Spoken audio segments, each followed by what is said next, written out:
Hello dear crypto friends, and welcome to this video in which it is time to talk again about our favorite hate coin, the coin that we love and hate at the same time, XRP.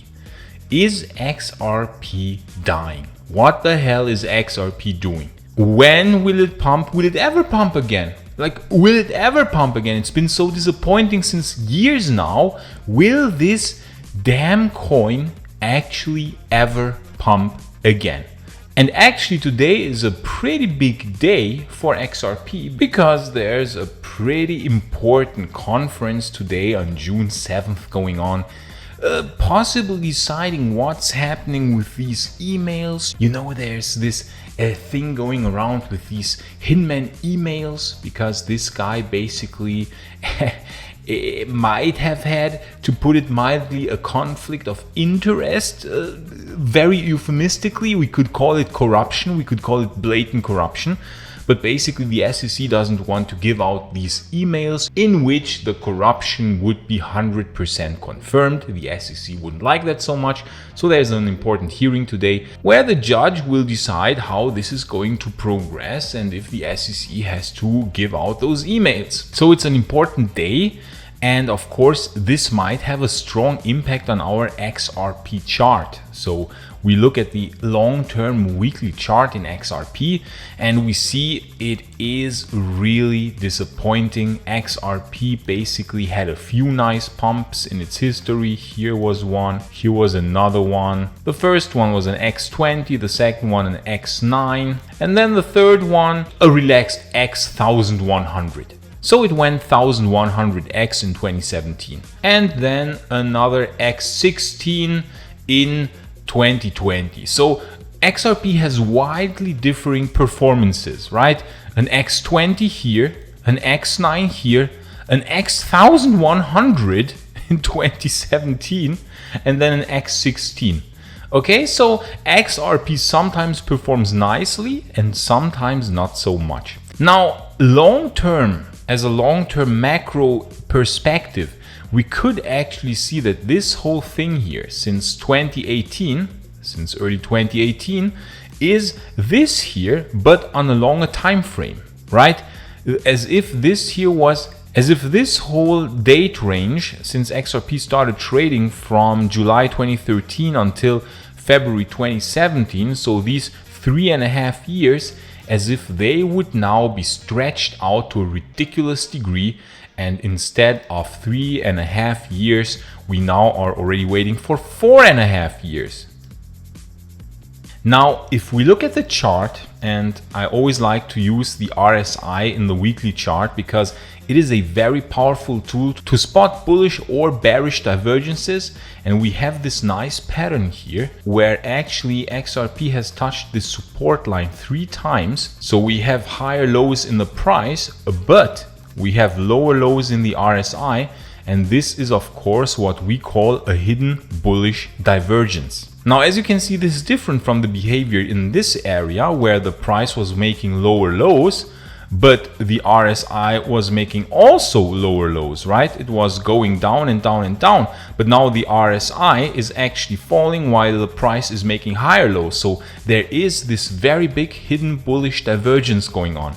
Now, if we go to the XRPBTC chart, that is also quite interesting. The XRPBTC chart, basically long-term still looks good. Long-term XRP still is in kind of an ascending channel, structure. And as long as we don't break below this support line, as long as nothing like this happens, I still remain long-term bullish for XRP, okay? I don't see XRP dying or anything because as long as we are in this trend channel, ascending trend channel, even if it takes a while for the next pump to happen, we don't know when it will come. I just think that it will come at some point when this whole lawsuit issue is resolved. Then XRP will see massive adoption, in my opinion. So it's only a matter of time until the next pump will come. And as long as we don't go below this trend line here, I am pretty sure that XRP is actually long-term bullish, believe it or not, even though it doesn't feel like it. I know it's frustrating. I know this coin can be very frustrating. Now, if we zoom into the 4-hour chart, what do we see? Do we see some interesting developments on the shorter time frame? Do we see something interesting? Well, yes, we see that even in the short time frame, 4-hour chart wise, going back actually to here, we zoom in into the RSI, we see actually XRPBTC is printing a bullish divergence. We have higher lows in the RSI, lower lows in the price. So technically XRP is double bullish. It is double bullish because in XRPBTC it's bullish and in XRPUSD it's bullish on very long time frames. We can also see that the weekly RSI is the lowest it has ever been. Yes, this is a new historical low, even lower than in 2015, even lower than in 2020. And the RSI is printing a nice falling wedge structure, as quite a few altcoins are actually currently doing. And we know falling wedges are a bullish pattern, so this here is getting narrow and narrow until the RSI will break to the upside. And a break to the upside of the weekly RSI always goes hand in hand with rising prices. Now, how high will it go? Well, friends, this of course depends entirely on Bitcoin. It is quite clear that XRP will not pump if Bitcoin will not pump. Bitcoin must pump in order for XRP to pump, or at least stay flat. Now, if there's very good news coming from the lawsuit, I think that XRP has a potential to pump in the short term, but I just don't see XRP making new all-time highs while Bitcoin is not making new all-time highs. I have some trouble imagining this. But of course, it is not entirely impossible, because if we go to XRPBTC, we see that actually once XRP did pump in a Bitcoin bear market. And when was this? This was in mid-2014. This year. Yes, in mid-2014, XRP actually pumped in the middle of a Bitcoin bear market when Bitcoin saw the lowest lows in 2014, as many people know. So if this was to happen, if we say, okay, XRP would now pump because suddenly there is excellent news from the lawsuit, I think that it might go back to this area here. So we are talking a price range of about 0.0002, and if we calculate how high this would be if the Bitcoin price would remain as it is now, around 30,000, this would mean we have a price of $6 per XRP.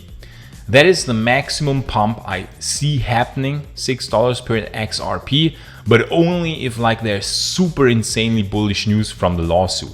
So therefore, I think, of course, that it will highly depend on the performance of Bitcoin, and Bitcoin is currently still not pumping too much.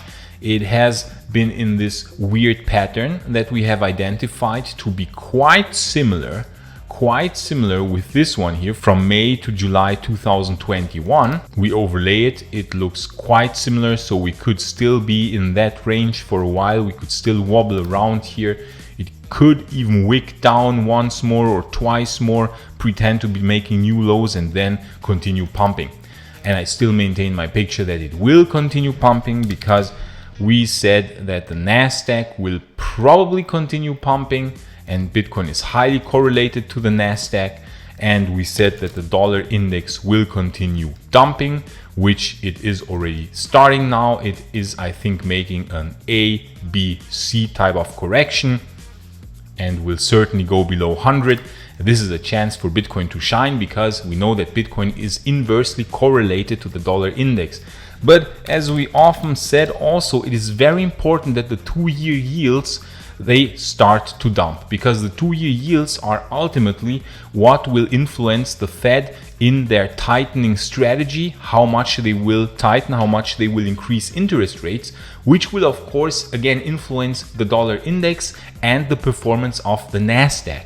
And we would like this here to fall, because then BTC would pump, and then consequently XRP would also pump. Interestingly, XRP has been very often on this level here, so the 40-cent level seems to be a very important level. It has hit it here, and then it's been very long time here around the 40-cent level, and then here also a long time at the 40-cent level. So it seems to be a level where XRP always likes to come back. And just the fact alone that it's making a new low in the RSI, I mean, these lows were always very, very good buying opportunities the last times when we look at when XRP hit really these lows in the weekly RSI. From here to here, it was almost a factor of 1,000, we said. And from here to the peak in the RSI was a factor of 15. So there's always a pretty good chance of a good return of invest. Now, I don't think we will get another X1000 anytime soon. I don't think it will happen ever again, to be honest. An X1000, that was just possible because XRP back then had such a small market cap and Bitcoin was a lot smaller than it is today. I think even if Bitcoin would now go to $200,000, I think we should not expect more than 100x, and that is a best case scenario for XRP. But just looking generally at XRP, I don't think the coin is dying, to be honest, even though such things are of course circulating very often around. You have people calling coins so-called S coins. Why? Because they don't perform so well one cycle. Yeah, I mean, sure, a coin that doesn't perform in one cycle is of course quite annoying, but we saw that XRP has a wildly differing performance. We said from an X9 to an X1000, there's everything there. So I don't think XRP is an S coin. If I wouldn't have so much XRP, actually I would now consider buying even more and loading up my portfolio.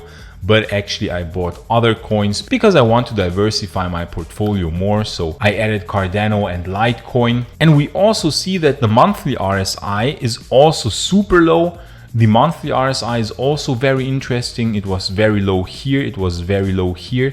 It was really low here, and it's now again coming to exactly that area. It's one of the lowest it has ever been. And these were also every time very good buying opportunities.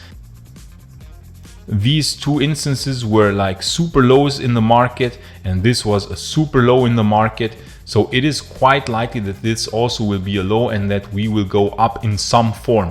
Now, how high and how fast, this will depend very much, as we said, on the performance of Bitcoin and what this lawsuit thing will be doing. Because unfortunately, friends, this is quite sad, but coins have become very, very news dependent. Very news dependent. When I started, coins used to be normally not so news dependent. Yes, Bitcoin was already pretty news dependent, but all coins not so much. And now altcoins are extremely news dependent. We saw yesterday news came out that Binance Coin is now being investigated by the SEC. What does Binance Coin do? Bam, it immediately dumps. And here also with XRP, right, with this whole SEC thing, it didn't perform so well. Why didn't it perform so well this time? Well, of course, because of the lawsuit. If we wouldn't have had the lawsuit, you can be pretty sure that XRP would have made new all-time highs. I'm pretty sure it would have pumped to around $10 to $12, and we would now probably be correcting downwards again to around $2 or $1 something, but we wouldn't be at 40 cents if this lawsuit wouldn't have happened. So unfortunately, coins are much more news dependent, and that is quite unfortunate. But as coins are growing, as the crypto market is growing, it gets more exposure. And since Bitcoin is now behaving more like a tech stock, it is quite logical that all the other coins will now also be treated like regular risk assets. And risk assets are always very news dependent, right? There's like a high risk company, a highly disruptive risk company is of course always very news dependent, and that's why coins are so news dependent. And that is also why this time XRP didn't perform so well, because of this very bad news with this whole Ripple lawsuit. But is XRP dying? I think XRP is not dying. It is looking still long-term bullish. But friends, this is a coin that takes a lot of patience, a lot of nerves. It is brutal. It is insane. But I still think this is one of the most undervalued coins that is in existence today on the market. And I see a massive pump potential still. If we go to the Fibonacci extensions, I easily see XRP pumping to around the full extensions of $12 to $14. If BTC really reaches extremely high values of way over $100,000, $200,000, we could even see XRP going to these higher extension levels. And I see an X100 as the absolute maximum. I don't think an X1000 like here is possible. I'm sorry to disappoint you, but we must remain realistic. I hope you found this video helpful. If you did, please like and maybe even consider subscribing to this new, small, growing channel. I would be very happy to welcome you. I will make daily updates on the crypto market, on Bitcoin mainly, but also on many other altcoins. Have a nice day, friends, and then see you in the next video. Bye!